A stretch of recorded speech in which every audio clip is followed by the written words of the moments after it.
W dzisiejszym odcinku kryptoogłoszeń poinformujemy o generatorze sklepów Uniqli, wspomnimy o aktualizacji bezpieczeństwa na BitKeep oraz opowiemy o SafePal Mini na Binance.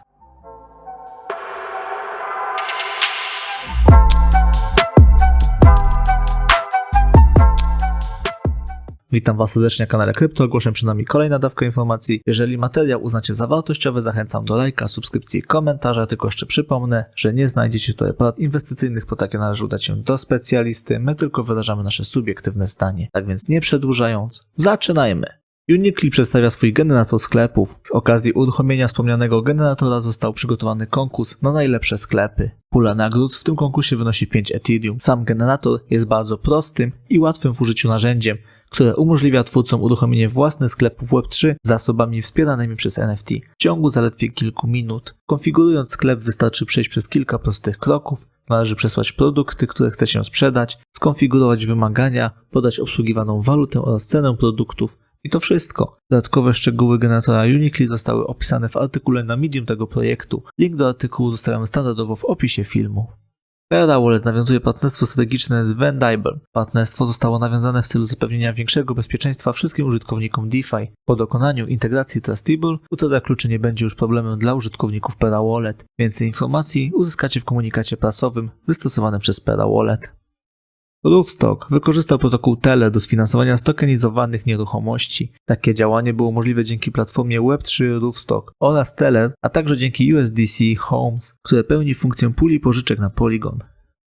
Interaktywna grafika NFT AB Infinite One, zbudowana na blockchainie Algorand, została sprzedana za ponad 150 000 funtów.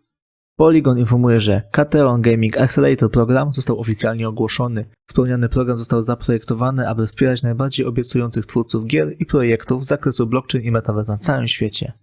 BattleFi Global rozpoczyna współpracę z Polygon Studios. BattleFi cieszy się z możliwości połączenia sił z Polygon Studios. Ta współpraca pomoże BattleFi w stworzeniu platformy dla wszystkich miłośników e-sportu. Binance Pay wspólnie z SafePal zamierza wprowadzić nową aplikację SafePal Mini na Binance. Dzięki temu partnerstwu użytkownicy Binance mogą cieszyć się z 5% rabatu na swoje pierwsze zamówienie na SafePal, płacąc kryptowalutami za pośrednictwem Binance Pay. Polygon przedstawia swojego nowego partnera, czyli projekt Cyball. Cyball to cyberbankowa gra blockchain o tematyce futbolowej, która uczy użytkowników podstawy GameFi. Użytkownicy mogą podjąć wiele działań, aby zdobywać niezwykle ciekawe nagrody. Quant wspiera aktualizację Merge. Wersja 2.2.17 zwiększa obsługę API dla sieci testowej Ethereum Galley. W oczekiwaniu na wycofanie sieci testowych Ropstein i Linkenby. Beamer Bridge składa podziękowania dla zespołu Boba Network za bardzo przyjemną współpracę. Zespół Beamer Bridge jest niezwykle szczęśliwy z faktu, że ich moc jest już dostępny na Boba Network. Beamer Bridge nie może doczekać się dalszych działań, które pomogą w rozwoju społeczności Ethereum. Yield Monitor śledzi parę tokenów DeFi Chain, aby pomóc inwestorom zarządzać ich portfelami. Yield Monitor podkreśla, że jest to ich 7. integracja sieciowa. Yield Monitor nie może doczekać się budowania nowych relacji w tym ekosystemie. Crypto.com wspomina, że mieszkańcy Australii oraz Wielkiej Brytanii mają już mniej niż 2 tygodnie, aby rozliczyć swoje sprawy podatkowe. Crypto.com umożliwia wygenerowanie w sposób szybki i bezpieczny raportu podatkowego. Crypto.com obsługuje ponad 30 platform oraz wiele typów transakcji, w tym również transakcje NFT. We wczorajszym odcinku Kryptoogłoszeń informowaliśmy o wprowadzeniu zerowych opłat transakcyjnych na parach wykorzystujących USDD na giełdzie Huobi. Na oficjalnym profilu USDD możemy przeczytać, że Huobi dodaje 12. parę powiązaną z USDD. Już teraz możecie handlować bez opłat w parze HT do USDD do końca roku. Elrond ogłasza start konkursu, w którym pula nagród wynosi 5000 USD w tokenach EGLD. Zapraszamy do dołączenia do wyzwania Gleam, podczas którego odkryjecie Ashwap, czyli pierwszy protokół oparty na Elrond wykorzystujący model stabilnej wymiany. Nagroda za pierwsze miejsce w konkursie wynosi aż $1250. BitKeep przeprowadza aktualizację bezpieczeństwa, która została wspólnie wdrożona przez wiodące instytucje bezpieczeństwa blockchain Slowmist oraz Kobo. Aktualizacja została wdrożona w celu zbudowania lepszej bariery bezpieczeństwa oraz aby zapewnić lepsze doświadczenia użytkownikom. Ripple wprowadza więcej rozwiązań Web3 do Japonii. Dzięki współpracy z BitRax w artykule załączonym do tweeta dowiesz się, w jaki sposób to partnerstwo edukuje japońskie firmy na temat przypadków użycia związanych z Web3 oraz XRPL.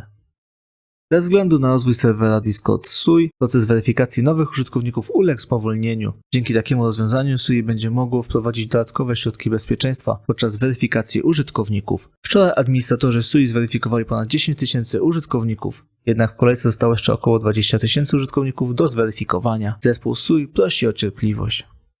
Zespół SUI informuje o przekroczeniu liczby 100 tysięcy obserwujących na swoim Twitterze. Projekt SUI dziękuję wszystkim konstruktorom oraz twórcom za bycie częścią tej społeczności. Na koniec wpisu SUI podkreśla, że jest to tylko jeden krok na ich drodze do całkowitego odblokowania gospodarki własnościowej i udostępnienia zasobów cyfrowych masom.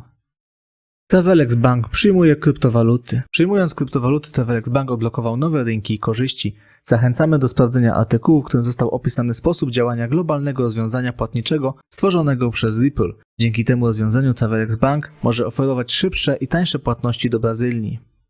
Core Finance dołącza do programu motywacyjnego Kavarize. Wiodący IMM Ethereum przybył do Kava z lukratywnymi nagrodami dla użytkowników, przy okazji zachęcając również do pracy budowniczych Kava. Kava twierdzi, że Curve to najlepsza aplikacja DeFi na Ethereum, która przyspiesza rozwój i użyteczność Kawy. Użytkownicy Kava mogą teraz tworzyć pulę płynności DeFi. Użytkownicy Curve będą próbować możliwości, które oferuje blockchain Kava 11. Get Set Play ogłasza nawiązanie partnerstwa z Falcana. Streamerzy Falcana uzyskają pełny dostęp do platformy GSP. To partnerstwo pozwoli na promowanie tej gry. Więcej o partnerstwie przeczytacie w artykule załączonym do wpisu. Brazylijski Nubank przekazał w środę, że stworzy token Nucoin. Ten token ma zostać wyemitowany już w pierwszej połowie 2023 roku. W założeniu token ma być nowym sposobem na uznanie lojalności klientów oraz ma być pewnego rodzaju zachętą do zaangażowania się w produkty firmy. Co ciekawe, w Nubank zainwestowało Berkshire Hathaway, Warrena Buffetta, który jest wielkim sceptykiem kryptowalut. Token Nubank ma być oparty na sieci Polygon. Posiadacze będą mogli liczyć na pewne zniżki dotyczące korzystania z usług tego banku. Zapowiedziane jest dodanie dodatkowych przywilejów, lecz te poznamy wkrótce. Policja w Aymanie będzie pierwszym organem ścigania, który zaoferuje swoje usługi użytkownikom Metaverse. Na oficjalnym koncie Twittera policji w Zjednoczonych Emiratach Arabskich ogłoszono, że egzekutorzy prawa będą teraz oferować obywatelom usługi za pośrednictwem technologii Metaverse. Zjednoczone Emiraty Arabskie przyjmują rozwiązania Web3 z otwartymi ramionami. Należy pamiętać, że im bardziej rośnie akceptacja Metaverse, tym więcej ludzi tam przebywa. Również pojawiają się osoby o złych intencjach. Rządowe organy ścigania są zmuszone do zajęcia się sprawą, ponieważ aktywnie zwalczają cyberprzestępczość. W związku z tym w Metaverse rośnie zapotrzebowanie na specjalne siły policyjne zdolne do ochrony zwykłych użytkowników i ich praw przed ingerencją przestępców.